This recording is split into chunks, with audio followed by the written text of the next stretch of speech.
הם קוראים לעצמם הכלבים השקופים, קבוצת מתנדבים בעיר באר שבע שנהנית לקריאות מתושבי העיר ומחלצת כלבים משוטטים, פצועים או כאלה שעברו הזנחה והתעללות. כל חיה פצועה בעיקרון מגיע אלינו איכשהו לקריאה, אנחנו או שפונים לעירייה או שבינינו בדרך כלל בקבוצה של הוואטסאפ אחד המתנדבים יוצא לחילוץ, ומשם הלאה מתקדמים או להסגר או לווטרינר, בדרך כלל זה לטיפול רפואי אצל וטרינר, ואז מחפשים בתי אומנה ומנסים להוציא אותו לאימוץ.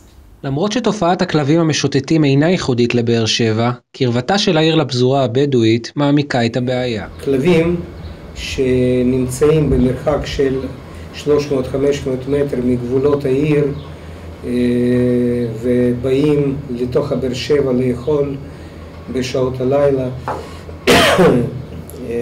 מפזורה הבדואית, נשארים בבאר שבע ומתרבים עם אותם הכלבים משוטטים שישנם בעיר. קבוצת הכלבים השקופים פועלים מסביב לשעון. סיפורי החילוץ שלהם לעתים קשים ולעתים מורכבים, אך יותר מכל הם מעוררי השראה ונותנים סיכוי נוסף לכלבים. קיבלנו קריאה ב-1 בלילה בערך על כלבה פיקינזית שעוברת התעללות בחווה, קרוב לבאר שבע, ממש בכניסה, ועלינו לאוטו, ראינו אותה יושבת באיזה פינה ליד הקרוון שם.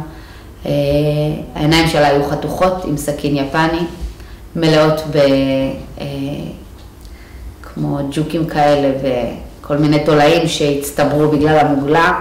כולה הייתה שבורה, מפורקת, בתת רעה, בתת תזונה, חולה מאוד מאוד. הייתה על סף, זה היה להרדים אותה או לקחנו אותה משם. היום היא משוקמת, היא נובחת, היא רצה, היא משתוללת, היא אוהבת ילדים, היא שומרת על הפינה ועל האוכל שלה. לאחרונה שיתוף הפעולה של חברי הקבוצה עם העירייה התחזק, זאת לאחר הצטרפותה של נועה שני, מי שהייתה חלק מהקבוצה, לתפקיד משמעותי בעירייה.